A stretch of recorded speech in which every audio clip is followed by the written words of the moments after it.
Hi, I'm Brandon Reyes with T.R.U Release and Excel Sights, and today I'm here to introduce to you the new Blade and Blade Pro thumb activated release from T.R.U. Here are the two new releases. You'll notice that I have a black and brass model. This is the Pro version, and then I've got a black and gray model, and this is the regular Blade version. The difference between the two is the Pro version incorporates a half brass, half aluminum body, where the Blade version offers a simply all aluminum body with a plastic Delrin side plate on either side of the handle. Some key points for both of the releases, because the internal mechanisms are the same, include a smaller head design that reduces torque on the D-loop. So when an archer hooks this particular release up to their D-loop, they're going to have less torque depending on the way that they hold their hand than they would with some of conventional models, not only from T.R.U but from our competitors. So this design offers a new, thinner, sleeker head design to reduce that string torque on the D-loop. Also, we have incorporated a check style or a squared shape handle that also helps with grip, and also aiding in grip is the knurling in the second and third finger here. We've chosen to leave the first finger smooth for some of those archers that like to have a little bit of movement in their index finger that helps activate the release. Also, new in this Blade Pro and Blade version is a safe cocking mechanism that enables your release to fully be attached to the D-loop. Otherwise, it will not hook up. And what I mean by this is I'm going to take a sheet of paper and show you that any interference with the hook as it's being hooked up to the D-loop will not allow the release to be hooked up or allow it to work. So in doing so, I'm going to put the head on this piece of paper in between the hook and the actual body of the release and cock it. And you'll notice that no matter what I do, the release will not attach itself in any way. Why? Because there's interference with the paper. If I take it away and cock it, you'll hear the release actually cock into place and it'll work. So when I'm doing this, and the importance of this is to eliminate any type of misfire that somebody might think they have by not getting the release hooked up adequately. So now, when I hook it onto the D-loop here, you'll see that I hook it on without any interference and it hooks up just fine, and now I can actually shoot the release. Now if I were to hit any part of the D-loop when I hooked it up, you'll notice that the release will not attach itself to the D-loop. So make sure when you get your Blade Pro or your Blade that there's no interference when attaching it to a D-loop. Otherwise, the release will not cock and work properly. So that's a safety feature that we've added to the Blade and the Blade Pro version of releases to help the archers get the best possible release they can get for their money. On the Blade version, you'll notice that we have these side plates on it, and that's kind of how the Blade got its name, is with these Delrin type or synthetic plastic type side plates that are held on with these little tiny screws on both sides of the release. What this does is it adds a very nice appeal. It also adds with some gripping and reduces any type of slipping that you may have should your hand be wet when shooting in the rain or just from perspiration or anything like that. So that is something that you'll find only on the Blade and not on the Blade Pro.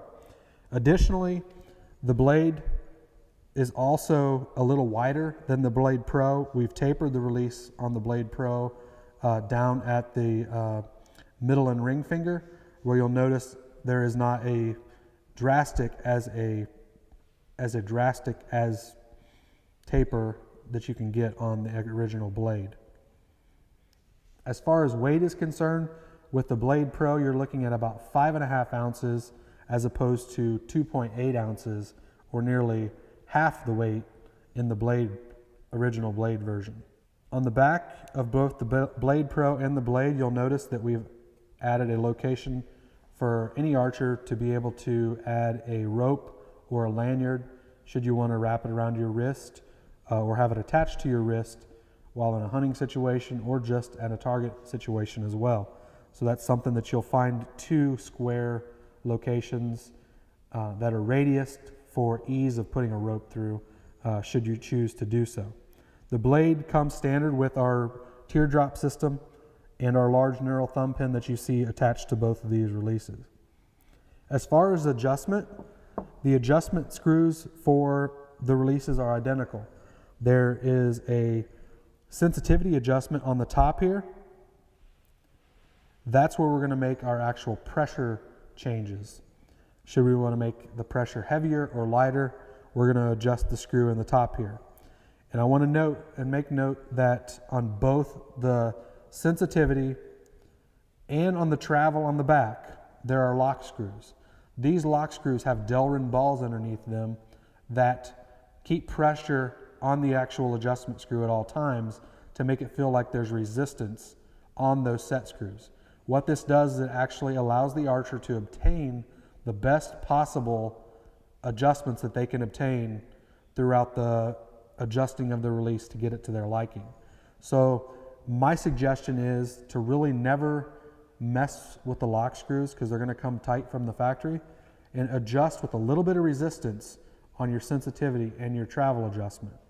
So when adjusting my Blade or Blade Pro, I want to add more pressure to my release. I'm going to turn the set screw down or compress the screw and the spring underneath the screw more. So in doing so, I'm going to turn my set screw clockwise. This is going to make it heavier. And likewise, to do the opposite, you simply go counterclockwise, reducing the pressure on the spring, opening it up for a lighter feel. That is the only adjustment for the sensitivity. Be sure to keep that lock screw tight. Otherwise, there's possibility that your adjustments that you've made can move by the screw moving in an out direction. So with that being said, in most cases, if the screw is working its way out, your release is going to become lighter. So keep that in mind, keep the lock screw tight. On the back here, I'll take a 50 thousandths Allen wrench and adjust the travel setting. For most of our release aids, we cock the release, insert the 50 thousandths Allen wrench, and turn our set screw clockwise until the release pops. You'll actually see the thumb bar pop out.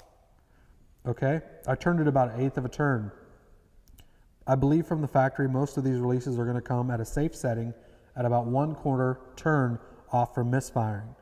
So when you cock your release, we should be able to turn our travel adjustment screw about 1/4 of a turn, and the release will pop or misfire.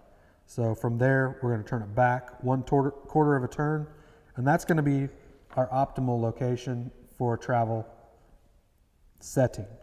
Again, be sure your lock screw on the side here is always snug and there's always resistance on that set screw. That's going to give you your best possible setting. So that's the adjustment features and how to adjust the Blade Pro and the Blade. Both adjust identically, and both are a hot new release that's going to hit this summer that have already set world records and won World Cup events worldwide. So when you're looking for your next thumb activated release, please take a look at the new Blade Pro. The Blade Pro, I just want to touch real quick on the colors, are going to come ideally with your brass piece being gold and the aluminum piece being either black, silver, or purple. So if you get a purple release, you're going to have purple on this side and gold on this side. If you get a silver release, of course it's going to be silver and gold, and then the black model will look as you see here with a black plate and gold being on the other side. We did this with a half aluminum, half brass body system to get the weight close to a lot of our other handle style releases or back tension style releases that you see without getting too heavy. On the original Blade series, you're going to get it with the black only side plates, and it'll have the gray accents throughout the aluminum body. This is the only way the original Blade version is available. I believe that is all of the features of the new Blade. We hope that you check it out at your local dealer. Check us out or check any of our models out on www.trueball.com.